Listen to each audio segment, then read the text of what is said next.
You are at Motivational Interviewing this morning. Very much an introductory perspective to motivational interviewing. A lot of you, because you're nurses, you're in healthcare, you've probably already had some perspective with it. And even if you've already had some MI background in your lives already, it's kind of good every now and then to kind of just replenish the well and go back and look at the content from a fresh perspective. I think that can be really useful. The angle we're taking with motivational interviewing this morning is to try to make it as simple and easy to use as possible. I don't know about you, but most of us aren't therapists by trade. I know I'm certainly not. So making this stuff practical and easy to understand so you feel like you've got an extra piece of equipment in your toolkit to help with members, that's really the whole idea here today. Normally, a full-on introductory motivational interviewing session would be like a 2-day workshop. So we're kind of streamlining things and trying to make it so that you've got a very simple take on it that you can actually use. It doesn't need to be as woolly and incomprehensible as you might think. We'll do introductory stuff for about a half hour here today with me. Then we're going to go and talk to Erin, who's going to explain to us how to go ahead and plug in MI in the course of a busy nurse's workflow. You guys are running around like crazy, like air traffic controllers most days. You don't have a lot of time, so you need to be strategic about when you can use MI. Then we're going to talk a little bit more about the overall structure of MI change processes and how it's a particularly useful tool when dealing with folks who come from a background of trauma, as a lot of our CareOregon members experience. So it's really a great way to do that. And then you're going to have a whole hour to get crazy and practice. Did you guys all do your pre-homework from the email about some things you might want to change? I know I've got a lot of stuff I want to change. These are the key learning objectives we'll be covering here today. These are all in your notebooks. You'll be learning how it's an effective communication tool, how to demonstrate effectively the techniques in a busy workflow that you have, how you can use it in health case scenarios to drive behavior change. And you'll be able to talk about the advantages MI has over traditional counseling. So let's go ahead and charge through all this stuff here today, and we will talk about the basics of motivational interviewing, just to give you a vocabulary that'll help you understand Erin's perspective a little bit more.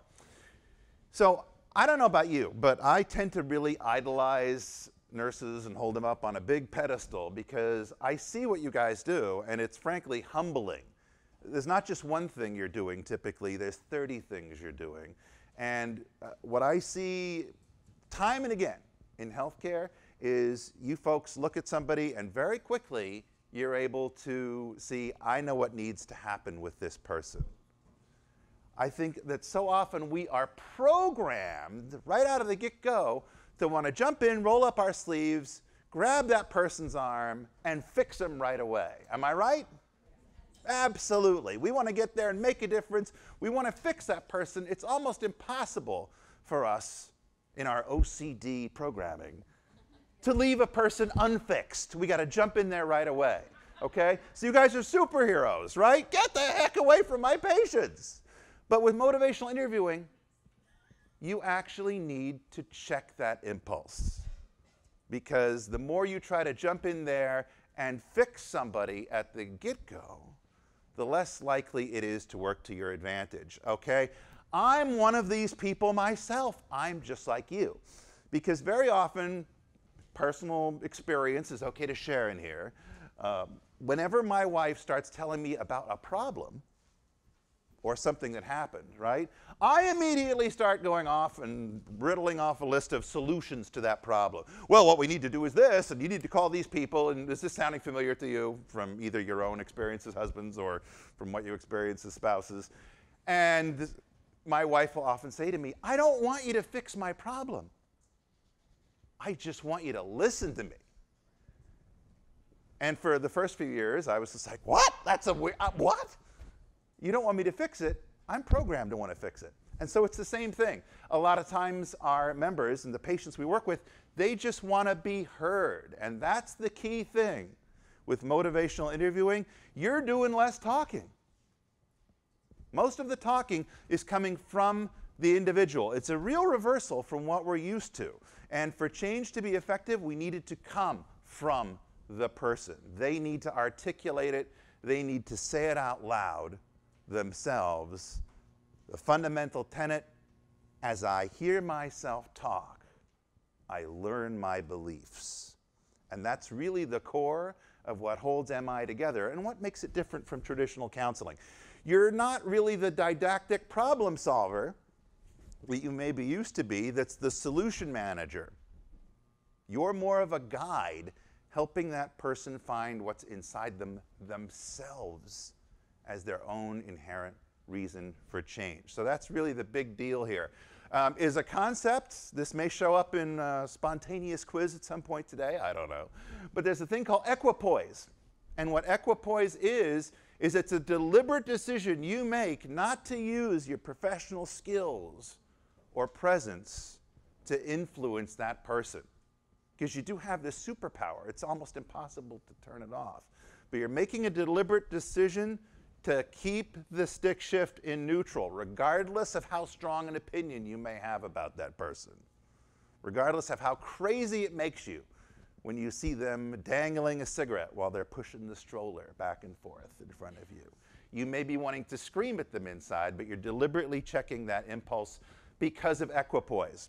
So to understand MI, what's really good is to understand how we change as human beings. There's really a cycle to it. And I know me, there's a lot of stuff I want to change about stuff. I'm sure there is for you.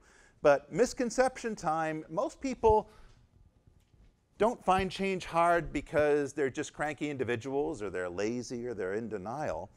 Usually what it is with change is it's a word called ambivalence that you guys have probably heard of, right? You're stuck in that middle stage. You want to, but you don't want to, okay? I love having those great big burritos for lunch, but I need to lose a bunch of weight. That's kind of, you know, my Fred Flintstone version of ambivalence, right? You're kind of stuck in both those places. It makes you uncomfortable when you're going back and forth like that. That leads you to be feeling experiences of anxiety. And to avoid that, what do? We just leave it on the back burner. We procrastinate. And that's that ambivalence that MI is meant to be there as your stealth missile, shake that ambivalence and help the person break through that. So the individual finds their own motivation to make change. That's the key. So normal change cycle that we all go through as human beings when we want to make a change to something. Initially, we don't even consider it. I love my cigarettes, don't even talk to me. They're my friends. I'm not going to change anything. That's who I am. Then something happens, you start maybe making a little bit of consideration, weighing the pros and cons about how maybe this will go. You're still unsure, but then you start maybe actually preparing to change, and you're going to take some baby steps about that. Maybe you're not quite taking the stairs instead of the elevator yet, but maybe you brought your sneakers instead of your work shoes for a change, just so when you're feeling like taking the stairs, you're ready. Baby steps. Then you're in action, and you're actually engaging in some kind of change behavior, a normal part of the cycle, and then you want to maintain it. Might be, okay, now I'm going to the gym every other day. I'm going to the gym every other day. Good, good, good, good, good. But also, and I think this is important to emphasize, a normal part of this cycle that is absolutely probably going to happen 99% of the time, relapse. You will return to your old behaviors. You're going to have a cigarette. You're going to have a burrito at lunch. You're going to get really busy and you're not going to go to the gym. That doesn't mean you failed. Okay? It just means it's normal to go back and fall off the proverbial wagon for a little bit, but you can still have that maintenance. Because a lot of times when you do relapse, you feel really badly and you almost recommit doubly. So how does MI relate to that? What MI is, basically, motivational interviewing, it's a very effective way of having a conversation and talking with people about change. MI has been used effectively in all kinds of different scenarios and environments. You'll see school counselors use it. It is something that evolved originally out of the addiction environment for counseling. That's originally where its sources came from. I've been to a couple of MI areas where there's a huge number of people from corrections that use it as well. There are a lot of people in that kind of incarceration environment who want to make big changes in their lives. So those are the kind of situations where MI is proven to be tremendously effective. Also, where it's a big interest to us, medication adherence and making positive behavior changes that can improve your health. So that's what we have for MI here. It is a conversation. Most important word there is it is a collaborative conversation between you as the provider and the individual as a patient to find their own internal motivation to make change, what works for them. Key concept is that each individual is the best expert on their own reasons for doing something. Okay? No one else can tell me, regardless of what my wife might think, why I should do something. I'm the best expert on those things there. So in the old school Mad Men universe, this is how counseling used to be. There's a lot of this going on. There's a lot of the finger wagging. You need to stop smoking. You need to go to the gym. There's all this kind of talking at people. And guess what that can do? When people are telling you that constantly, does it make you a little resistant? I find it does to me. It makes me resistant and maybe even defensive.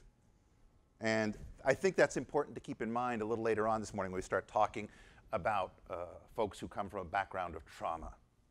And it's very easy to lapse into that defensive mode if that's the kind of person that you find yourself being.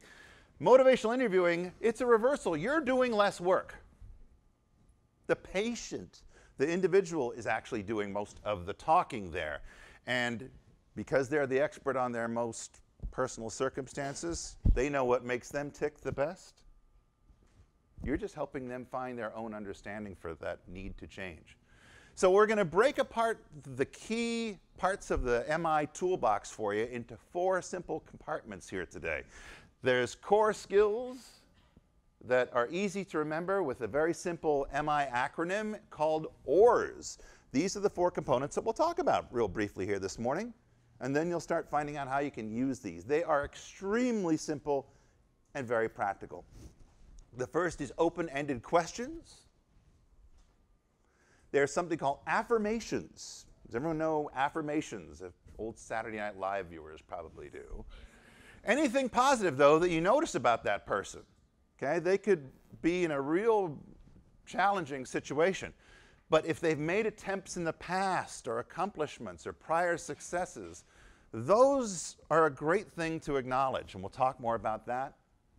Reflections, and then summaries. So those are your 4 building blocks of how to incorporate MI here today, and we'll give you a simple understanding of all 4 of those here today. Open-ended questions, basically any question that can't be answered with a simple yes or no. You're not giving people a chance to just run out of the room. They have to talk a little bit more. Those newspaper questions, who, what, where, how, when, how, what. Those are big ones there for you. Closed-ended questions, again, kind of the old school way. If I go into the pharmacy and the pharmacist comes out at the busy Fred Meyer counter and says to me, Paul, do you have any questions about your medications today? I'm probably going to go, nope, see ya, and I'm leaving. They've just given me a hall pass. I don't have to deal with that because I can easily just say no and leave. Closed-ended questions. Motivational interviewing, you want to do these kind of questions, open-ended, because you're trying to get the person to start talking. What do you think it would be like if you weren't a smoker anymore? I can't just say yes or no to that. So those are the kind of questions that we want to be able to focus on. What do you think of this? Is that open-ended or closed-ended? And what might be another way to ask that same question? Tell me about your pain. Or even simpler, how do you feel? Open-ended? Closed-ended, right? So maybe, what are the advantages that there might be that you see in quitting? Or one that we like to use in pharmacy a lot, how's it going with taking your medications? Kind of starts everyone talking when you use that style of conversation. So basically think of open-ended questions as a can opener. right? That's the tool you have in mind there. You're getting the person to start opening up and disclosing to you how they feel. And them talking about how they feel, that's an important thing, and that's getting us off to the races. Affirmations. We use these in motivational interviewing to build some self-confidence for the person and make them feel good about the attempts that they are undertaking, okay? These are simple affirmations, just to give you an idea of what we're talking about. They don't have to be something artificial. You're just looking to focus on the positive things this person has done at some point. Just a person walking in the pharmacy is a complete, you might just say, wow, this person's circumstances, unbelievable. But the fact that they came into the pharmacy this morning, wow, it took a lot of courage coming in here today. This is hard work you're doing. One that's especially resonant for a lot of people, you really care a lot about your family, don't you? So these are positive things. And the reason we do these things, these kind of affirmations, is you want to make people feel like they've got their foot set in the right direction. And people like to know that their efforts have been appreciated. Don't you feel like you're more motivated to continue when someone makes you feel that they acknowledge the efforts that you put in so far, even if you're not all the way there yet? That's why affirmations are important. Absolutely something we'll ask you later on today, and it's easily the most important skill in motivational interviewing is reflections. This is what you're going to spend a lot of time practicing later this morning. And it's just the building block. If there's one tool or one thing you come out of here with the ability to do today, again, like we said, this isn't a full 2-day session. This is just sort of a 30,000-foot overview. But this is the one thing you should be able to wrap yourself around and be comfortable with today, because it is the thing that all the other techniques of MI come out of. So getting a handle on reflections and reflective listening, that's the building block to be sure.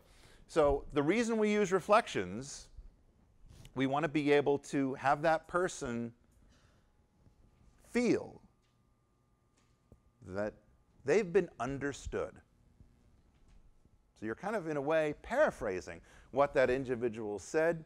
You're saying it back to them in a unique way, so they're getting a different perspective on what it is they've confided to you.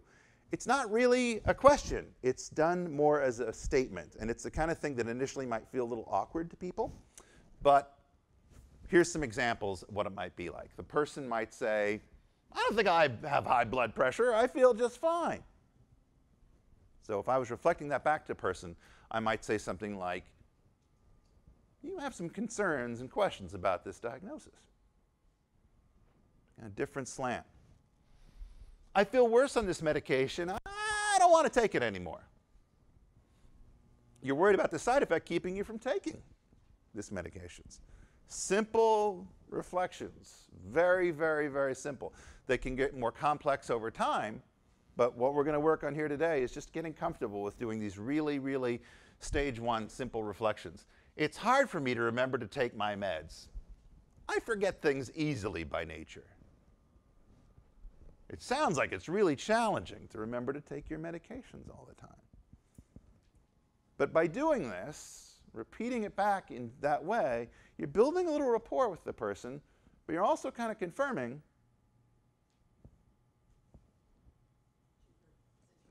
thank you, that they felt understood. That's really the purpose of reflection. So that other person goes, you're kind of getting me here. As opposed to them going, no, no, that's not what I meant at all. Something to keep in mind.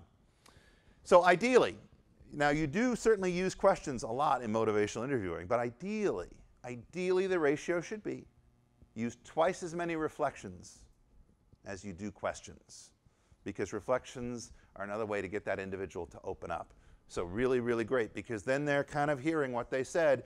You're getting to see the world through their eyes, which helps you move forward in terms of guiding them. Remember, we're guiding them. We're not telling them. We're guiding them towards change, and we're also trying to express a little empathy so that people want to continue working on us. As we saw during that little orbit there, change is a cycle. It's a journey.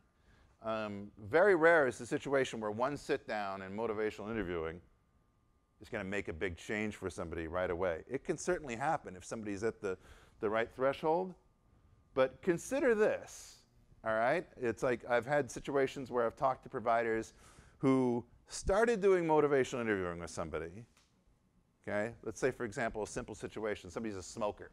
Been smoking for 20 plus years. They've tried everything. Nothing seems to work with this person, right? But they started doing some MI with them at this one visit. Let's say they started doing it in March, okay? And then they kept having visits with them every now and then. Just during those occasional visits, they'd use a little MI. And within 2 to 3 months, the person quit smoking, okay? So what's better?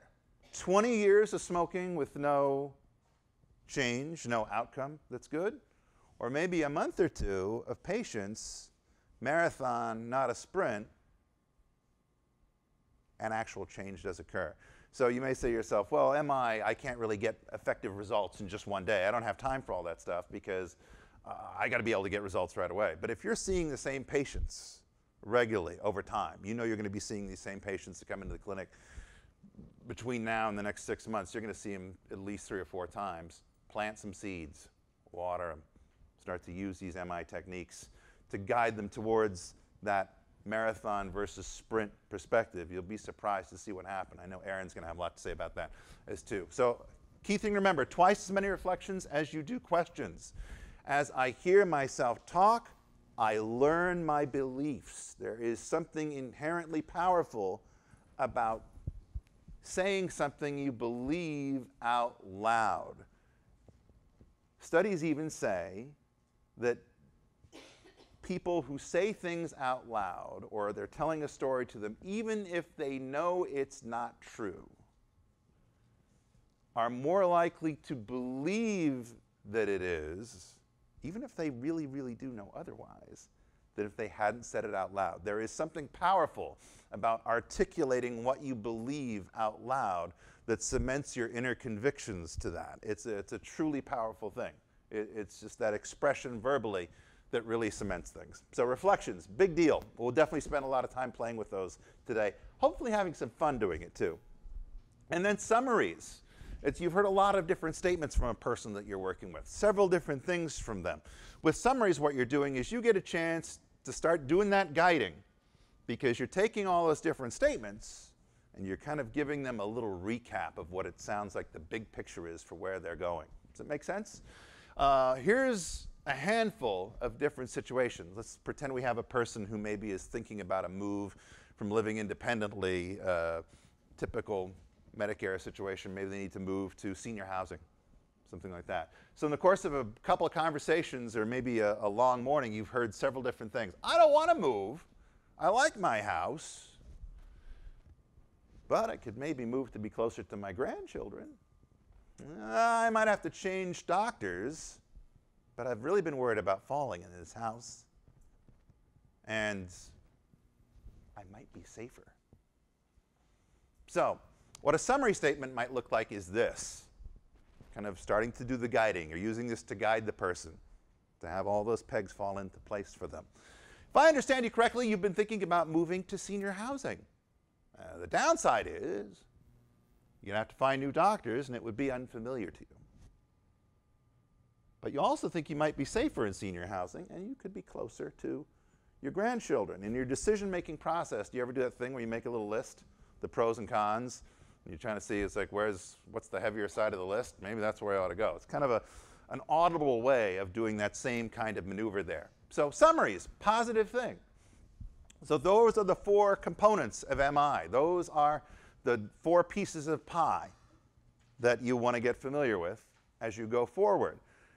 What are those things trying to do? They are trying to work towards making this thing happen, this thing called change talk, because 99% of MI is talking.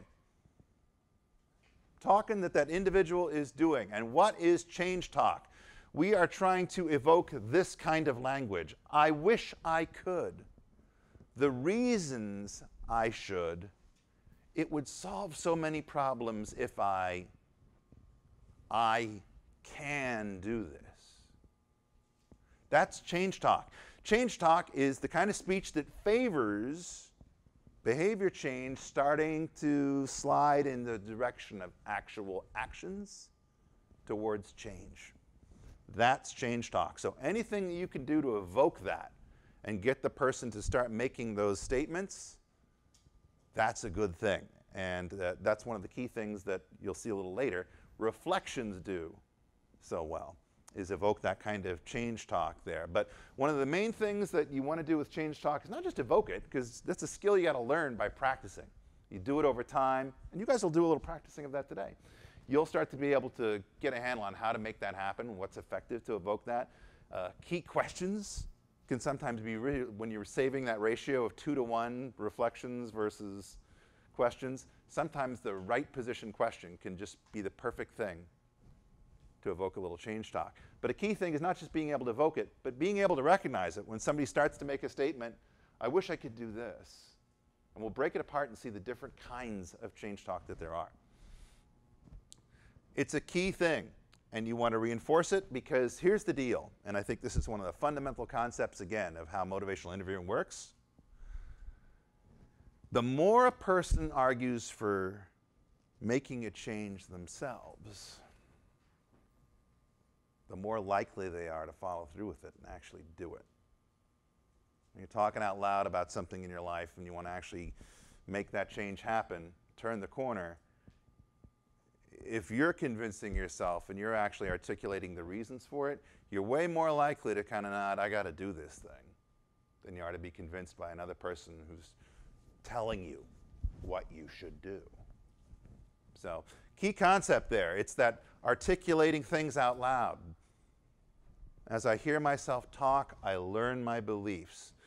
So, ideally, as you get good about change talk and you're hearing it be more effective, it's not just somebody saying what they're going to do and articulating their desires.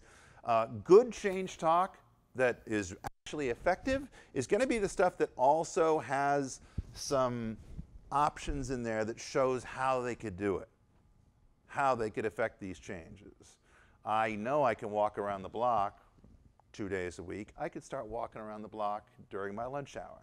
Those kind of things, where there's a rationale, there's a way they can do those. These kind of examples can be the questions that you ask that can help encourage and elicit a little bit more change talk.